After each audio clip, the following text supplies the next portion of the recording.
wa syukru lillah hamdan bila ghayah syukran bila nihayah.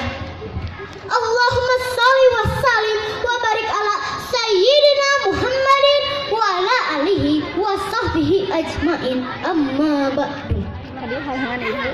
Tiada kata yang lebih indah kecuali jutaan rasa syukur yang menghambur kepada Rob yang Maha Ghafur.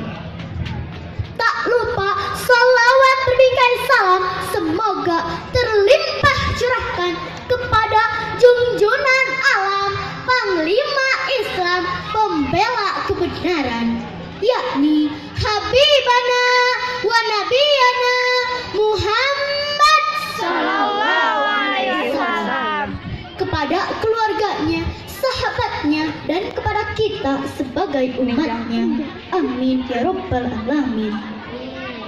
Sahabat Pildacil, hari ini wajahnya cerah-cerah, sumringah dan indah. Itu pertanda ahli ibadah. Ibadah yang istiqomah mudah-mudahan menjadi ahlul jannah. Amin ya rabbal alamin.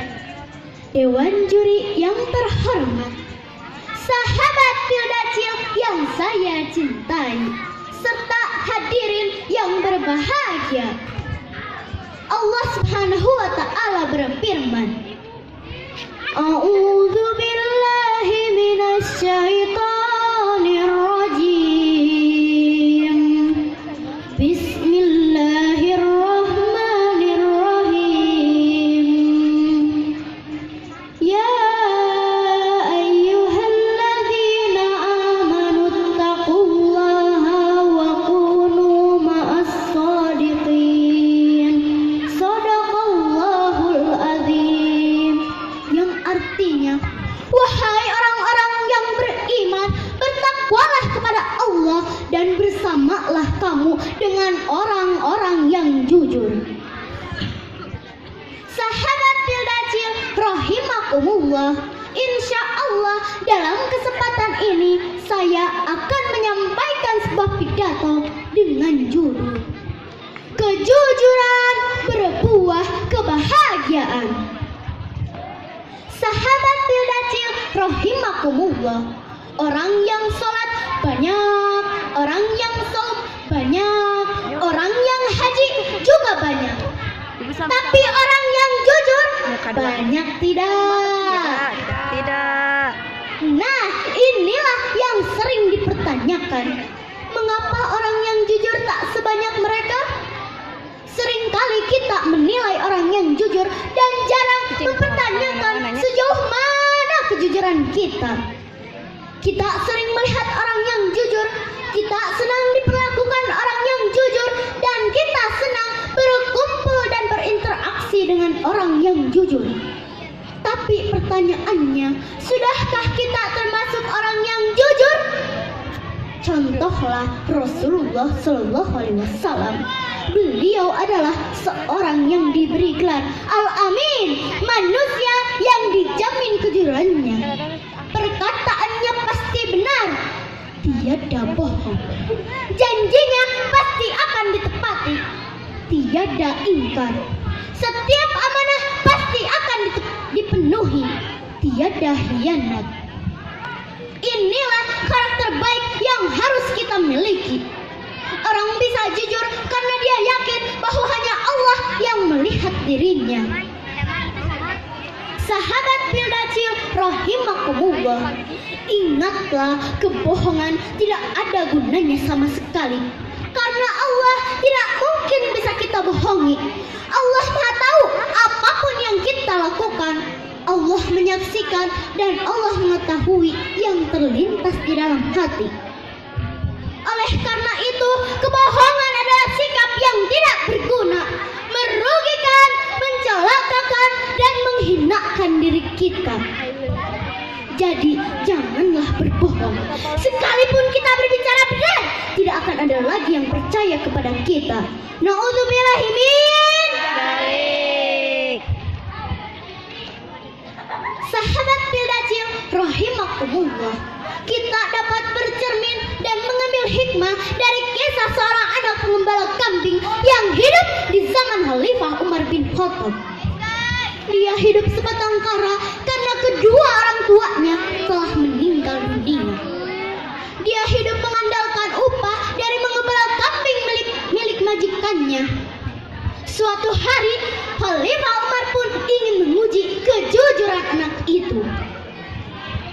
Nak, banyak sekali kambing yang kau pelihara, juallah 1 ekor saja kepadaku. Lalu dengan tegasnya si anak gembala itu pun menjawab, kambing-kambing ini bukan milikku tuan, aku tidak berhak menjualnya. Lalu Umar pun terus membujuk dan membujuk si anak gembala itu agar memberikan 1 ekor kambing kepadanya. Dan apa yang terjadi teman-teman? Sejenak anak itu pun terdiam dan dia berkata, maaf tuan, majikanku memang tidak akan tahu, tapi Allah pasti tahu.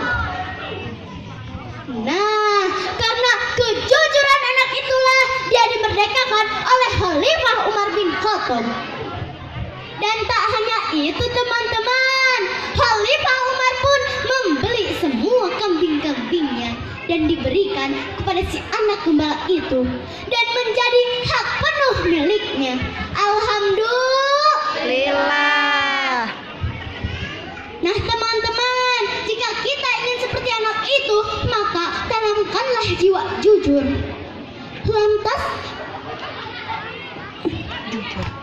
jujur meskipun terlihat sulit, namun bukan mustahil bagi kita untuk memunculkan sifat jujur. Lantas bagaimana cara kita untuk memunculkan sifat jujur? Maka ada beberapa cara yang bisa kita terapkan. Pertama, mulailah jujur terhadap diri sendiri.